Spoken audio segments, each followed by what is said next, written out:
Nothing makes life harder after divorce for men than a brain that just won't shut up about your failed marriage. Those thoughts can torment you, driving you through anger and anxiety and into depression and despair.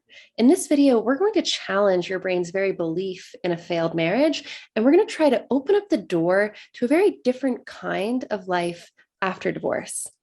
I'm Rachael Sloan. I am a certified life coach and a master NLP practitioner. I specialize in working with men after divorce, helping them work through the difficult emotions, regain their confidence, restore their faith in themselves, and move forward into a better kind of life after divorce, one full of opportunity. And it is my hope on this channel and in these videos to help you do the same. Make sure that you stick around till the end of this video because I'm also going to give you 6 concrete steps that you can follow if you're feeling stuck in despair or depression in the aftermath of divorce. These 6 steps will help you move out of that state and keep moving forward. I'd love to hear from you guys in the comments. Please leave me a message. I respond to every comment if I can, and I really would love to know your thoughts on this topic and what resonates for you in this video. So many of you tell me that it's just so painful to realize that your marriage failed. Let's look at where this belief comes from and where these feelings come from, because this is one of the single most painful and tormenting trains of thought that I see men experiencing after divorce, and it can really limit the options available to them in their life. So most of us, right, most of us in this society believe that marriage is supposed to last. Right? The vows even say, "Till death do us part." But if you believe this about marriage across the board and you take it at face value as an objective truth, marriage is supposed to last, what does that mean when your marriage ends in divorce? Marriage is supposed to last and yours didn't. This is a real mindfuck for men after divorce. If you are like a lot of my clients, you end up feeling like you failed, right? Not just the marriage failed, you failed. And then you end up spending so much time and energy trying to figure out what exactly you did wrong. How specifically did you fail? And if you can't answer that question, you can't move on. You certainly can't move forward into another relationship. If marriage is supposed to last and yours didn't, there's a problem. Where the problem is, you're not sure, perhaps. Maybe it's a problem with you or with her, or maybe it's with both of you. Maybe, just maybe, if you can figure out what the problem is, what went wrong, then you could find that sliver of hope for the future. You could change that thing. You could not repeat that pattern. You could avoid that problem in the future. On the surface, this thought process makes a ton of sense, right? It seems logical enough, but there's one big problem. It's usually really a futile train of thought. You can spend months, even years, analyzing every argument, each cycle of negativity in your marriage between you and your ex-wife, and never actually find that one thing that you need to change. That can batter your self-confidence and make you feel really suspicious of every woman you meet. So instead of continuing down that exhausting train of thought that leads to suspicion and self-doubt and distrust, both of yourself and of other people, let's back way up and question that initial thought. Marriage is supposed to last a lifetime. What happens if you didn't believe that thought? What if that's not true? What if you could let go of what should be, what is supposed to be, and really take an honest look at what actually is? Marriage should last forever, but guess what? It didn't. What actually do we know objectively about your situation? Well, we know that you and your ex-wife don't want the same relationship anymore. And yeah, we could dive into that rabbit hole of speculating what exactly the differences are, where they come from. We could say maybe she didn't want to look at the root cause of her anxiety or fear or past trauma, and so she blamed you for how she felt instead. Or maybe she wants somebody to comfort her and try to fix her feelings for her. And you want a partner who is willing to take an honest look at their own inner demons the same way that you are doing and exercise them together as a team, supporting each other on this journey instead of relying on one another to solve your negative emotional states. Or maybe it's something simpler than that. Maybe she wants to go out and relive her youth and you kind of like spending time with your partner at home. If it's a divorce you didn't want and she chose it, well, then one thing I know for certain about you is that you want a partner who will fight with you, who will fight with you to fix the relationship and not give up on it. That's not what she wants. She wants to set that relationship aside and start with someone new. She is no longer the partner who will fight with you, right? She doesn't want the same things that you want out of that relationship. One of the things that I see a lot with my male clients is that they are ready, right? Maybe it's taken to the point of divorce to get there, but they're really ready to do the deep inner work for themselves. They're ready to do the difficult task of healing a lifetime of emotional and relational wounds. They're ready to own their mistakes. They're ready to take responsibility for their futures. But often their ex-wives just aren't really interested in doing that work on themselves.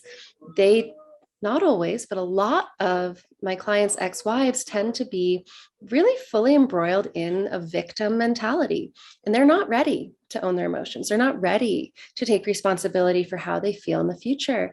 And that's okay. This might be hard to hear, but she doesn't have to. She doesn't have to own her mistakes. She doesn't have to take responsibility for her emotions. She's a human. She has free will, and she is going to exercise that whether you like it or not. And that really is okay. None of that is a problem until your brain says, but marriage is supposed to last a lifetime. Till death do us part. We made these vows together. Now you have a problem. Now you have something that has to be fixed. And now you get caught up. You've got to fix her. You have to heal the problems in the relationship. You've got to figure out what exactly those problems were, hash them out and resolve them. And you might find yourself really compelled to try to get her on board, to get her to admit her mistakes, to get her to admit her part in this and take some responsibility and give you forgiveness. And you get all embroiled up in that. If you can't do it, if you can't get her on board, if you can't fix the problem, now you're stuck trying to figure out where you failed, trying to get past the fact that you failed and figure out how to never make those mistakes again. Frankly, all of that is exhausting. You're trying to control things that are outside of your control. You're hoping that you can get her to want something she doesn't want or be someone she doesn't want to be. What would it be like to accept what is instead of insisting on what should be? What would it be like to accept the fact that your marriage has ended because you and your ex-wife don't want the same things out of your relationship anymore? You don't want the same things from each other. What if you could look at that and accept that that is what is and let go of the idea that it should have lasted forever, that marriage is meant to last forever? What would it be just to look at it and recognize that you and your ex are both people who want different things, who want different kind of relationships, and maybe that's okay. What I see with my clients is when they can start to let go of that belief about what marriage is supposed to be and start really considering the reality of what is, it frees them from so much of that helplessness. It helps them to stop feeling trapped and move out of despair, out of depression, and into a more resourceful and active state where they can actively create what they want going forward in their lives. Okay, so let's talk about those 6 steps to move yourself out of depression and despair, because this idea about marriage and considering changing some of your thoughts and beliefs about marriage and what it means, that's great. That can be helpful. But if you're already in that feeling of being trapped, of being stuck, if you're already in depression and despair, you're going to need some help to move out of those feelings before you can actually start to engage with this idea or really question and explore your own beliefs. This is a page out of the guide I made, Emotional Stages of Divorce for Men. The guide lists different stages, emotional states that men go through after divorce, and it gives you tools to move on from them. So in this video, we're going to just go through some of the steps to move on from depression. Depression is really characterized by feeling stuck, by feeling helpless, by feeling trapped. So there's a few ways to identify if you're in that state. You might feel empty or numb. You might notice yourself withdrawing, shutting down, isolating. And it might be hard to either get out of bed or maybe you find yourself trying to sleep as much as possible. You might find that you don't really see the point in doing anything. If you try to envision your future, it probably looks dark or blank or foggy or maybe just empty. And depression has really physical repercussions. It can make your body feel weighted down and heavy and slow. So it's easy to get stuck in depression. And these are 6 steps that you can take to move past it. First is to let it out. It's important that you don't just keep what you're feeling inside. Depression is a state of numbness that is actually protective. It's when whatever is going on is too intense, it's too painful, it's too difficult, it's intolerable. Your brain starts to just close down. That numbness protects you from the deep emotional pain. In this case, it might be protecting you from the pain of loss. It might be protecting you from grief or shame or regret. So one way to move out of depression is to find safe spaces to get support with those emotions, those underlying emotions that depression is protecting you from. Journal about them, let them out, or share it. Even better is to share it with somebody, whether that's a good friend, a coach, a therapist. It is much easier for a human to experience an intense or painful emotion with somebody else. That's just how our nervous systems are built. We find safety in a trusted other. So you've got to get to some of those underlying emotions so that you don't need the depressive state so much. Another tool is to put everything into perspective. Thoughts are sentences and images in your brain. Feelings, including depression, are physical sensations in your body. Depression often happens because we get overwhelmed. We can't handle our emotions. We can't handle our thoughts. It's too much. And the brain protects us by closing things out, drawing inward, going blank, not allowing us to access too many of those thoughts and feelings because they're too painful. Helping yourself remember that your thoughts are just sentences and images in your mind. Feelings are physical sensations in your body. And here and now, in this very moment, in this room, you are safe. That little shift in perspective will help open up a little space in that depression. The third step is to connect. It is so easy to isolate yourself. It's so natural to isolate yourself when you feel depressed. But remember what I said about the power of a trusted other when it comes to handling emotions, challenges, difficult times. Force yourself to connect. Ask for support. Reach out to friends and family and tell them what you're going through. Ask them to reach out to you. That connection, even if it's hard to do, will help you. Step 4 is exercise. There has been so much research done on this. Exercise has consistently been shown to relieve symptoms of depression. It's probably because depression is a really shut down safe place. It's where you go when the actions to solve your problems don't work.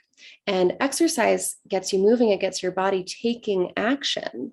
And one of the things we know from looking at how the nervous system functions, you can't just go from depression into a really regulated nervous system state.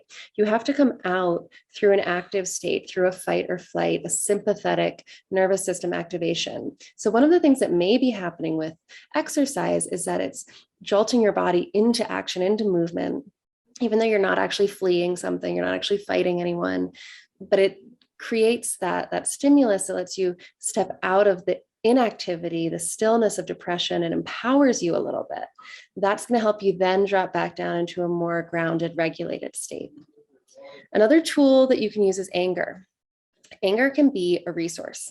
And like I just said, right, depression is this kind of hideout, last resort, shutdown state. You can't just drop back into a happy, grounded nervous system. You've got to go through that fight or flight response. So anger can be really useful. If you can let yourself get angry, you can use that anger to pull you out of the stillness, the inactivity of depression into an active state. And you can use the ferocity of that anger to help you start to transition. But then you're going to have to deal with the anger before you can come into a grounded nervous system state. So use anger, but it is a tool. It is a stepping stone. It is not your final destination. You do not want to stay in anger. The rest of this guide does talk about what to do if you're in anger. So at the end of this video, there will be a link. You can download that guide, and it's also in the video description. The final tool, the final step for working with depression is to just take things on a smaller scale. Divorce can be overwhelming. Looking at your future can be overwhelming. There is a lot going on.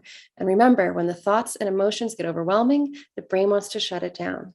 So break things up, break things into smaller chunks, one moment at a time, one emotion at a time, one thought at a time, one task at a time. You know, that old saying, how do you eat an elephant? One bite at a time. If you would like to see the rest of the stages of divorce and get specific tools for moving through grief and anger, resentment, even shock and denial and guilt and shame, all of it, it's all in that guide, Emotional Stages of Divorce. You can click the link here on the screen to get your copy or use the link in the video description below. Thank you for watching. I put out new content every week and I look forward to seeing you here again soon.